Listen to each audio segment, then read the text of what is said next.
आचार्य आदि सागर महावीर कीर्ति विमल सागर महाराज की, आचार्य सन्मति सागर जी महाराज की। गुरुदेव तुम्हारे श्री चरणों की धूल हमें तो प्यारी है, जब से इसे लगाया मस्तक किस्मत खुली हमारी है। तुम्हारी चरण धूल का कण कण प्राणों से भी प्यारा है। आचार्य सुनील गुरुदेव आपको सत्य सत्य नमन हमारा है, सत्य सत्य नमन हमारा। आचार्य सुनील सागर जी गुरुदेव की नमोस्तु। आप सभी के बीच घोघा के सागर तट पर सुंदर जिनालय बन गया और जिन प्रभु का आदिनाथ प्रभु का पंचकल्याणक भी हो गया।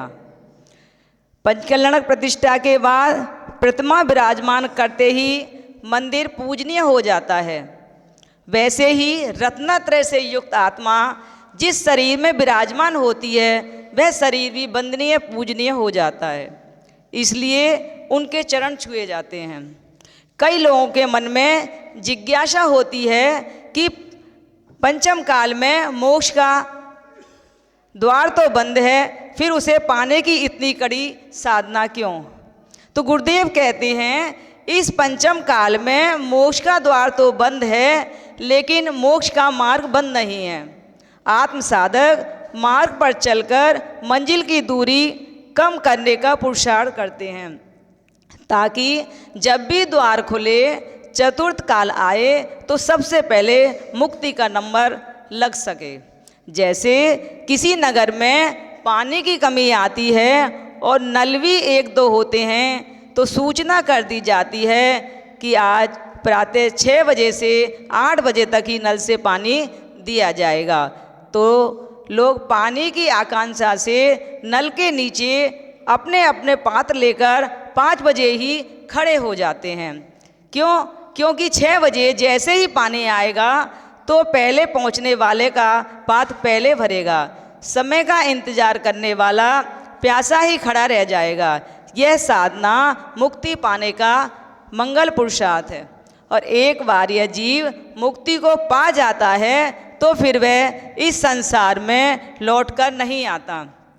मुक्ति पाने वाले जीव कर्मों के बीज को तपाग्नि से जला देते हैं। एक बार दूध घी बन गया तो अब पुनः दूध का रूप धारण नहीं करेगा, क्योंकि मनुष्यत्व का चरम विकास ही परमात्मा है। जो जीवन में बार बार आए उसका नाम मौत है, और जो जीवन में एक बार आए उसका नाम मोक्ष है। हम सभी अपने जीवन में ऐसा पुरुषार्थ करें कि यहाँ से शाश्वत विदा हो जाएं, ताकि जन्म मरण के सागर में गोते ना लगाना पड़े। गुरुदेव कहते हैं हम अपने जीवन को तमाशा नहीं तीर्थ बनाएं। हम भौतिकता में नहीं भगवत्ता में जिएं। हमारा मन कल्प वृक्ष है, हम जो सोचते हैं वो होता है, इसलिए अच्छा सोचेंगे तो अच्छा होगा। इन दिनों सभी ने इन शुभ क्रियाओं को देखा, सभी को जीवन को संभालने का प्रयास करना चाहिए। गुरुदेव कहते हैं कोई अहम में जीता है, कोई वहम में जीता है, भगवान वो बनते हैं जो संयम में जीता है। अतः सभी चिता जलने से पहले चेतना को जगा लेंगे तो उद्धार निश्चित होगा। घोघा इतना सुंदर दिव्य जिनालय जो श्वेत पाषाण से बन गया है घोघा में, और इतनी मन भावन जिन प्रतिमाएं हैं कि आचार्य श्री का मन प्रसन्न हो गया और गिरनार की ओर जाने वाले कदम कुछ दिन के लिए थम गए। आप सभी का सौभाग्य है कि गुरुदेव इस धरा पर कुछ दिन और साधना करेंगे। निश्चित रूप से हजारों वर्ष पूर्व अनेकानेक यादव वंशी दिगंबर जैन महामुनियों ने भी इस धरा पर इसी तरह साधना की होगी। जिस तरह गुरुवर घोघा के समुद्र तट पर योग ध्यान साधना करते हैं, उस समय का नज़ारा देखने लायक होता है। एक तरफ सूरज और एक तरफ चांद, आगे सागर तट ऊपर आसमान, एक तरफ सूरज और एक तरफ चांद होता है, और आगे सागर का तट होता है और ऊपर आसमान। चारों तरफ से भीड़ लगी शिष्यों की, चारों तरफ से भीड़ लगी शिष्यों की, भक्तों की, और बीच में हैं सुनील सागर भगवान, आज के वर्तमान के वर्धमान।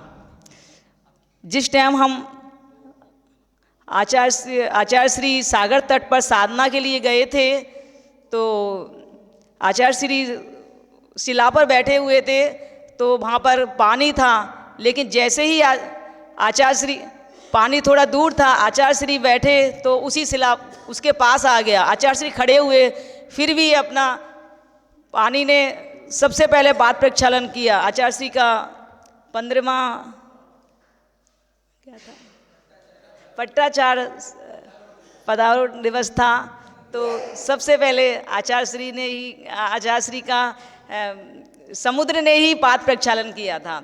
और दूर था पानी, उसके बाद में भी पानी मतलब चट्टान पर आ गया था, और उसके बाद आचार्य श्री खड़े हुए तो पीछे को भी मतलब उसने भिगो दिया था। नमो सूर्यदेव, महावीर भगवान की जय।